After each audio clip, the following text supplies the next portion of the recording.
बिहार किसका? Powered by नोवा शुद्ध देसी घी। जब जब खाए दिल खुश हो जाए, सदियों का नोवा शुद्ध देसी घी, सपना स्वस्थ भारत का। आई लव घी। नमस्कार, बिहार तक देख रहे हैं आप। और इस बार बिहार चुनाव के नतीजों ने सबको चौंकाया, लेकिन सबसे ज्यादा जो चौंकाया वो दो प्लेयर थे। पहले जनसुराज, लेकिन दूसरे बड़े प्लेयर सन ऑफ मल्लाह के नाम से खुद को प्रोजेक्ट करने वाले मुकेश सहनी। आज मुकेश सहनी के इस रिजल्ट को लेकर हम चर्चा करेंगे। हमारे साथ मोहन सर हैं।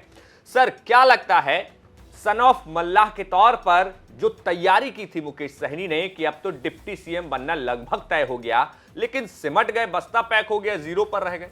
देखिए, मैं तो पहले ये पूछता हूं कि तैयारी क्या की, किस बात की तैयारी की? पूरे विधानसभा चुनाव में आप बता दें कि क्या उनके पास लिस्ट तैयार थी कि किस विधानसभा सीट से कौन से उम्मीदवार उतरने वाले हैं? अगर प्लान ए पास नहीं होता तो प्लान बी क्या है? अगर आपके इतने कैंडिडेटों, आपने 60 कैंडिडेट की मांग कर ली और अगर उनसे पूछ लिया जाता कि वो 60 कैंडिडेट कौन से, सीट कौन सी और उस पर आपका उम्मीदवार कौन सा होगा, आप 3 कैंडिडेट की लिस्ट दे दीजिए, तो मुझे लगता है कि शायद वो 180 कैंडिडेट मिले नहीं। अब आप इसके आगे बढ़िए।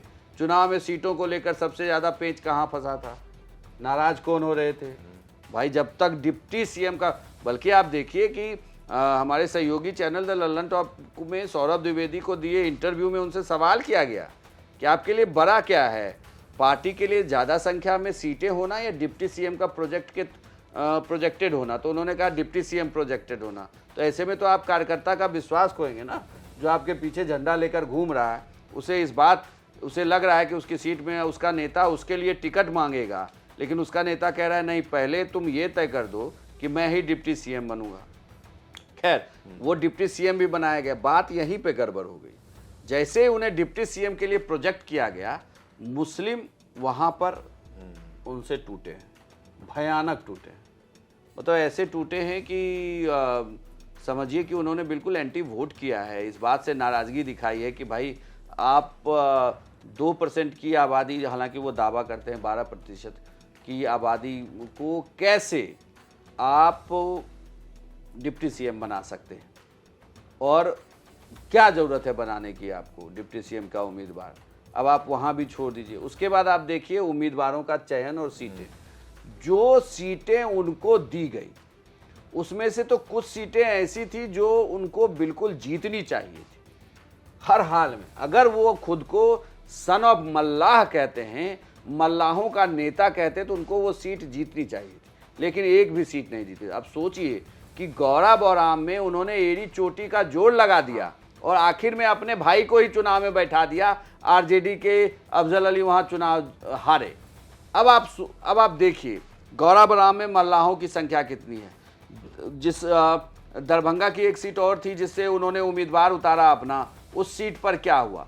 कुल मिलाकर इनका जो मल्लाह वोटर है वो इनके साथ बिल्कुल भी नहीं है। ये खुद को प्रोजेक्ट कर रहे हैं, सड़कों से गुजर जा रहे हैं, या इनके आसपास के लोग जो इन व्यवस्थाओं को कर रहे हैं उसमें लोकल कनेक्ट कम होता जा रहा है।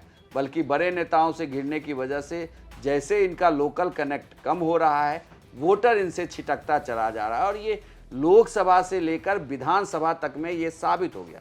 अब आप देखिए अजय निषाद को जब मुजफ्फरपुर में लोकसभा चुनाव में हटाया गया, कांग्रेस ज्वाइन कर ली उन्होंने।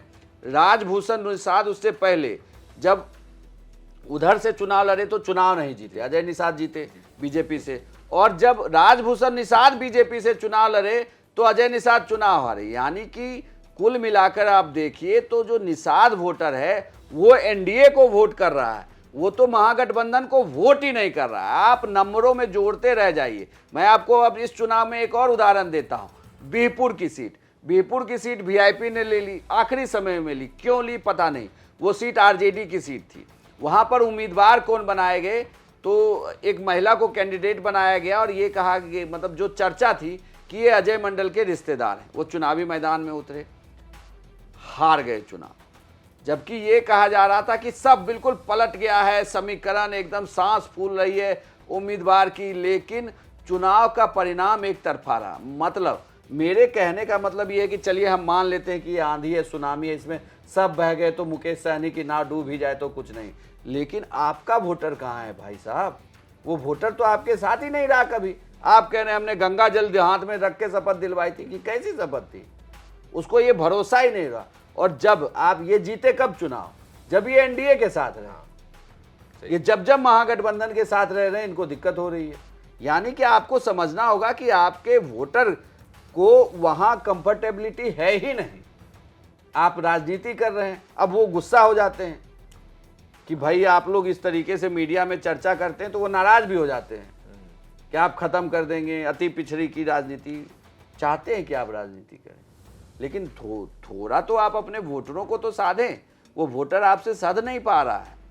ये एक उदाहरण होता, दूसरा उदाहरण होता, तीसरा उदाहरण होता। कितनी बार मुकेश सहनी कब प्रूव हो रहे हैं, कब उन्होंने साबित किया कि उनकी वजह से आपको चुनाव में फायदा हो रहा है? बिल्कुल एग्जिट कर जा रहे हैं। लेकिन आप कह दीजिए कि मैं डिप्टी सीएम बनूंगा, कैसे बनेगा? आप तो चुनाव में नहीं उतरे।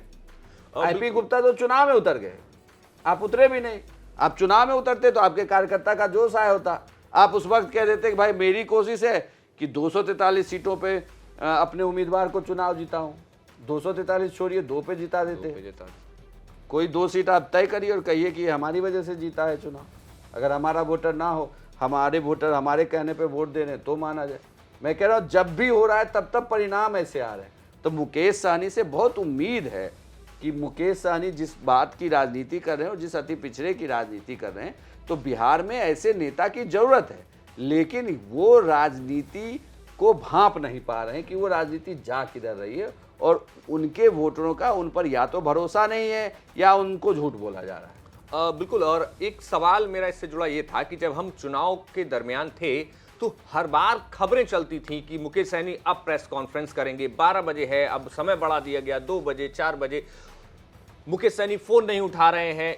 तो इस तरीके की जब खबरें चली और ये जो व्यवहार था मुकेश सहनी का, उससे क्या नुकसान हुआ, कितना नुकसान हुआ? और एक नेता के तौर पर ये जो प्रैक्टिस थी मुकेश सहनी की, वो एक नेता के तौर पर होनी चाहिए भी, या फिर ये बहुत गलत एक प्रैक्टिस उन्होंने की जिसका उन्हें नुकसान हुआ? देखिए, इसमें आप इसे गलत प्रैक्टिस कह, मुकेश सहनी ने अपनी विश्वसनीयता खोई। हाँ, लगातार खोई। देखिए, अब आप कहेंगे कि नीतीश कुमार इधर से उधर गए तो क्या हुआ? नीतीश कुमार इधर से उधर गए, लेकिन खुद को हर बार प्रूव कर दिया कि मेरा फैसला सही था। आप जब इधर से उधर हो रहे हैं तो आपका फैसला गलत साबित हो रहा है, परिणाम आपके पक्ष में नहीं। आप जब भी कर रहे हैं तो आप ये सोच के जा रहे हैं कि मेरा समाज को फायदा होगा, मैं जीतूंगा तो उन्हें फायदा होगा, आपकी भी राजनीति आगे बढ़ेगी, पार्टी एक्सपेंड करेगी। लेकिन हो क्या रहा है? आप जब भी कुछ ऐसा कर रहे हैं तो कुछ हो ही नहीं पाता, परिणाम आपके पक्ष में नहीं है। अब आप देखिए कि हर चुनाव से हर दूसरे तीसरे दिन पहले तक ये चर्चा होने लगती है कि क्या मुकेश सहनी एनडीए में चले जाएंगे। भाई, ये चर्चा अगर कोई कर रहा है तो आप उस चर्चा पे विराम लगाइए। कुछ तो होगा, ऐसे ही थोड़ी ना आग लग जाती है बिना चिंगारी के। कहीं से कुछ तो हो रहा है ना, कहीं से कोई बातचीत तो हो रही है, या आपके आसपास के सर्कमस्टांसेस ऐसे बन रहे हैं जो ये बताता है कि आप एनडीए की तरफ ज़्यादा इंक्लाइंड हैं, और वहाँ भी भरोसा। अगर वहीं पर आप इतने भरोसेमंद पार्टनर थे महागठबंधन के, तो फिर आपको सीट पहले थमा दी जाती। रात को 2 बजे आप पटना से निकलकर दरभंगा जाकर लोगों को जगह जगह कर टिकट दे रहे हैं, इसकी ज़रूरत क्या थी? ये सब चीज़ें तो पहले फाइनल हो जाती ना, लेकिन हो ना सका। अब आप आज के डेट में रिजल्ट देख लीजिए, उसमें बड़ा सा 0 दिखता है। वीआईपी पार्टी कहाँ? नहीं। पहले कहाँ थी? नहीं। लोकसभा में कहाँ है? नहीं।